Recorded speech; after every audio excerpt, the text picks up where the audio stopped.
Welcome to Online Farm Sunday and welcome to Leckford Estate, 2,800 acre farm in Hampshire.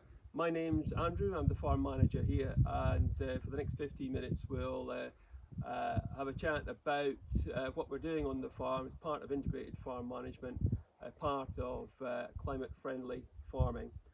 So by way of introduction, we have a estate map showing the main block of the farm, the 2,800 acres. We do contract farm the neighbouring farm. Where we're standing just now, we're in the middle of our block, and in the course of 15 minutes, obviously we can't see very much of the estate, but we've got a few props which will help us guide a little bit of discussion as we go through the next sort of 15-20 minutes. I've got a few colleagues to help me this morning, but just to introduce what we produce on the farm. We produce fresh produce, apples, pears, but mushrooms as well. We produce grain from our arable enterprise, which we mill into flour. We produce rapeseed, which we cold press on the farm into rapeseed oil. And of course, from our fruit enterprise, we have cider and juice from fruit that doesn't quite make the grade for dessert apples, and from our vineyards, our own sparkling wine.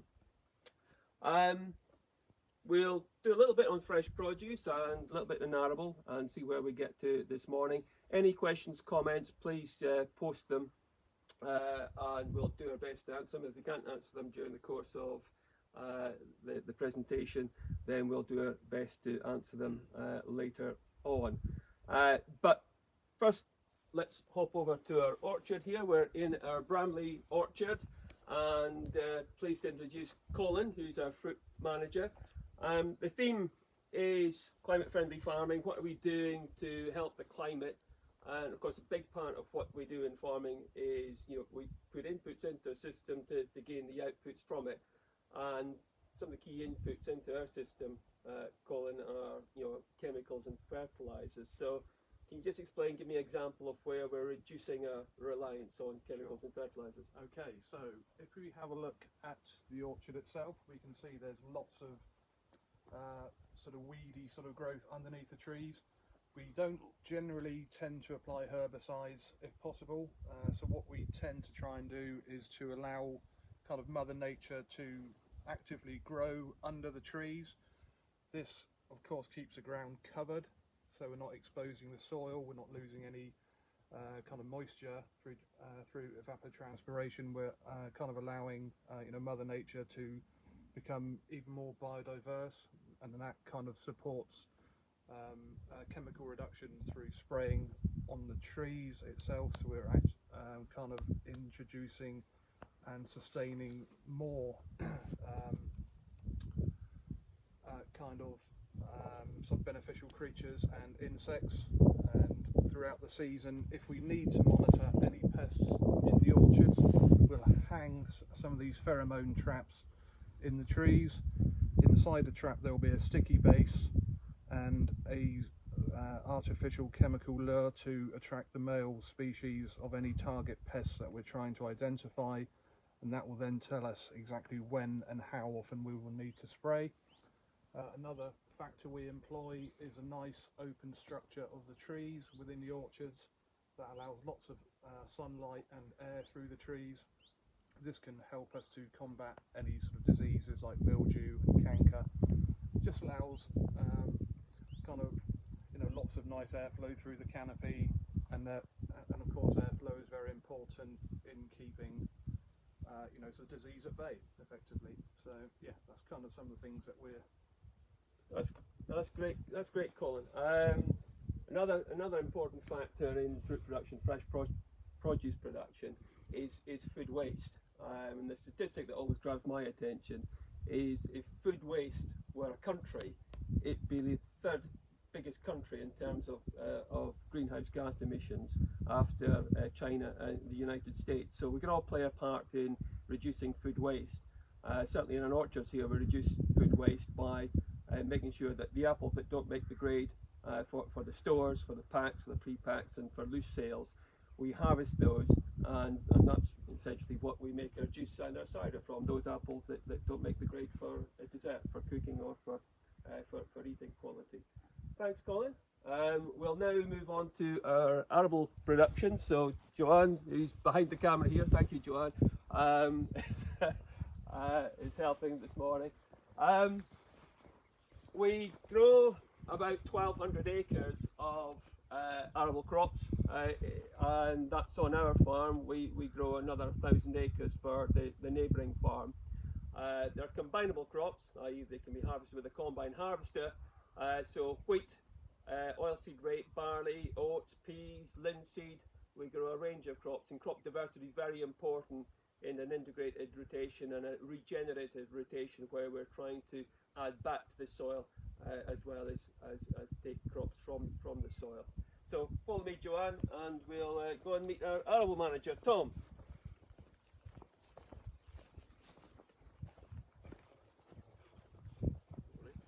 So it's a sunny morning, which is not always the best thing in farming, because we've had a dry month and we're kind of desperate for a little bit of rain, not too much rain. But Tom, we're standing in a field of oilseed rape. Same question to Colin. 60% of the energy that's employed in growing crops is in the form of chemicals and fertilizers. So take chemicals first. What are we doing in this crop to reduce our chemical usage? So with first of all, we have quite a wide rotation. We have sort of a six or seven crop rotation for our oilseed rape, 6-year crop rotation, which then reduces the build-up of pests in the soil. And then we've what we've done here, we've actually shown a companion crop. So if come out into the field a little bit more, we've got buckwheat here. So I don't know if you've seen in the press recently, but a lot of farmers are giving up growing rape because of the cabbage stem flea beetle, Which causes this sort of damage here, Tom. shot holding in the leaves. So I mean, it only takes one bite for them to knock it off when it's very small, like this. So what does the buckwheat do then? We've sown that along. We sowed the buckwheat the couple of days before we sowed the rape. And the buckwheat grows very quickly, and the idea is it camouflages the rape. It's quite a simple thing, and it seems to be reasonably effective. I mean, in previous years we've had to give up the crop, whereas this year there is a crop there. The other thing we have done, we've chosen a variety of rape called DKX Steel, which is very vigorous in the autumn, so it can get up and grow away from any damage that it has. And then the third prong on the attack is nutrition. So we've made use of organic manure. So we have spent mushroom compost that we get from our mushroom farm, and then farmyard manure that we get from our beef enterprise. And we apply these just before sowing, and then with the aim to get the crop up and away quickly. So we walk this way. So, so reducing chemical usage, we focus there on control of cabbage stem flea beetle, which is the main pest. Yep. So the use of companion crop, in this case buckwheat, proving to be useful. There are other options, of course. But this has worked quite well. And you mentioned there the use of organic manures and spent mushroom compost, which reduces our reliance on bought-in fertilizers. Yeah. So in those two examples, we're reducing our indirect energy usage, the energy that is inbuilt, intrinsic in the inputs. Another important use of energy on the farm, of course, is the diesel that powers our tractors. So over the past few years, we've transitioned from a mainly plough-based system, which basically involves turning the soil over. So when we've got a soil pit down here, you see we haven't actually got a great deal of soil here in Hampshire. 8 inches would be about as much. 8 to 10 inches would be as much as we would have. So effectively, the plough would be turning over all our soil, which burns a lot of diesel. So we've transitioned from a plough-based system to a minimum tillage-based system, and now we're transitioning from the minimum tillage system to a direct sort of strip till system. So we're actually only cultivating the area where we're sowing the crops. So if you have a look here, this area here is loose, and this area here hasn't actually been moved at all. So there's a drainage channel here, and this allows the crop to put its roots down, whereas this part of soil here and this part of soil here hasn't been moved at all. So hopefully that will improve the soil structure. We're not burning half as much diesel because we're only using cultivating half the ground. We're retaining the moisture, and we're providing somewhere for the worms to live as well. We have actually dug a hole here, and he didn't do it by hand, as much as he tried to tell he is. Oh, right. Took quite some time. It's a very simple hole here, but just to illustrate how on our soils how shallow our topsoil is. So we're down here to the parent material, the chalk.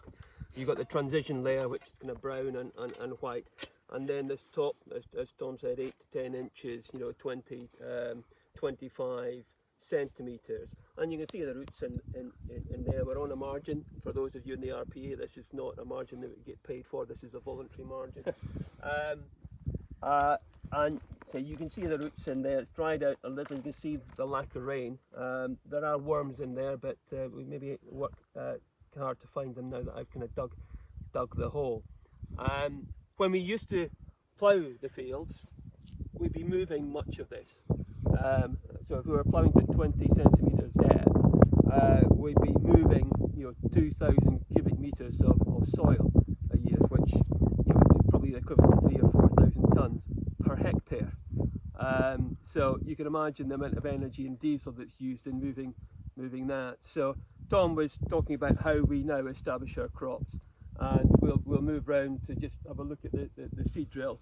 But we've done a calculation that just on our in-hand farm, we've saved enough fuel every year that would power a car, typical family car, to drive around the earth, drive around the world 5 times. So that's just on our farm, with a move away from the plough to what is a strip till drill.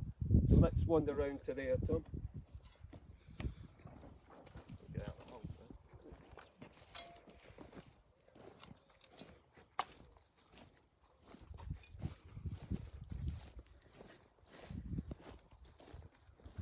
The soil, of course, is very important. It's important we know as much about it as possible. So we've done our electromagnetic scanning of the soil, so we know the differences in soil type across the farm and within the field, and that's helping us to be more precise about how we manage our crops. This will allow us to target our inputs much more accurately, so we could push areas that have better soil or pull back on areas which aren't quite as productive. It might allow us to reduce our fertilizer input. We can do variable rate seed. It maybe shows areas that we might need more organic matter. We can also target our fertilizer. Yeah, so we're doing targeted soil measurements. Soil organic matter, it's not too bad. We're about 5.2%, but our aim is to increase that, and it would be excellent if we could increase that by 0.1% per year, because that would be the equivalent of sequestering an extra 9 tonnes of CO2 equivalent per year. And with a farming target of getting to carbon net zero as soon as possible on farm here by 2035, building up soil organic matter is a key part of that.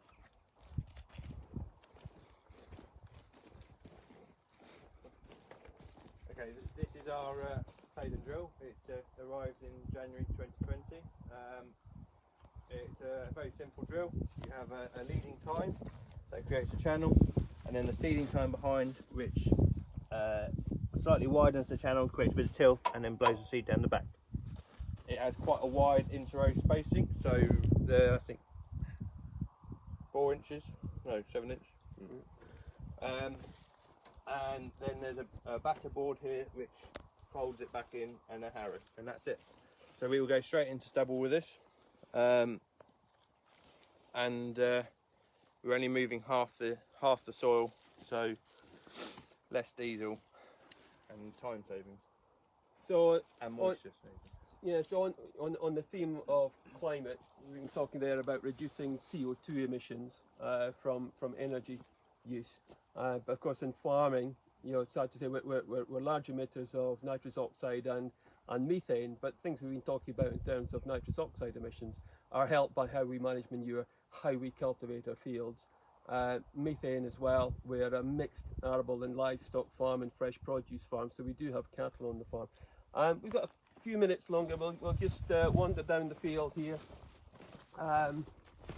You can see, I did mention it's a voluntary margin, but we've got a whole network of field margins around the estate, and the field margins are very helpful again in reducing chemical usage on the farm, because these are habitats, these are nesting habitats for predatory insects, for pollinators as well.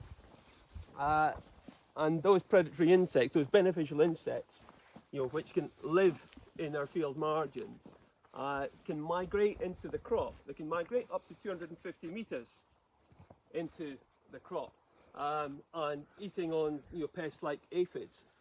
So what we have on the farm is a policy which is no part of any field is more than 250 metres, in fact 200 metres away from any field margin. So we're relying heavily on the insects, the predatory insects that we're trying to provide a home for, a natural home for. We're relying on those to kind of reduce the need for chemical inputs. And as Colin said earlier, when we do have to use chemicals, it's on a needs-must basis, so we're monitoring for the pests as well. As we approach the edge of the field, we've got something other than a field margin here. So we've got, looking a little bit tired now, but it's a winter bird food cover. So largely dominated by millet here.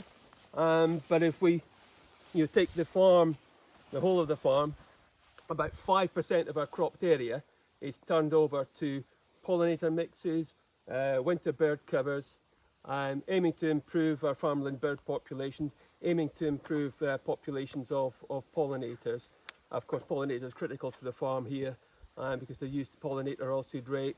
They're important in pollinating our pears and our apples as well. So commercially critical service provided by our pollinators. We've just got a couple of 3 minutes left. Maybe that might take up. Someone's asking, have we seen an increase in wildlife on the farm since we've been sort of changing these methods?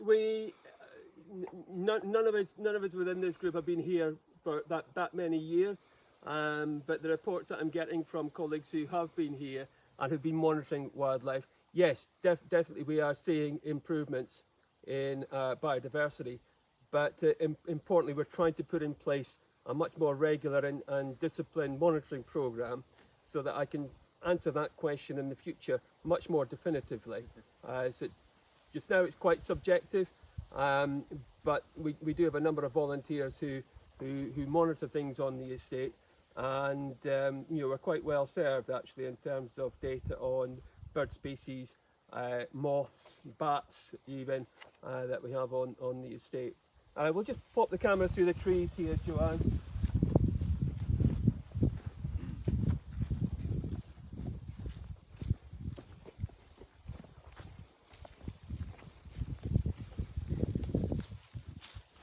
Now, focusing across the dry valley onto the vineyard, we've got 17 acres of vines, about 7 hectares of vines, Chardonnay, Pinot Noir and Pinot Meunier, so we're producing our own sparkling wine as we saw in the introduction. Just behind the vineyard, which looks like a beige field, is a spring barley stubble that Tom and the team have put a herbal ley into. So that's a kind of forage grass seed mixture that contains, I think, upwards of 15-16 different species. The aim being to increase the resilience of our forage area.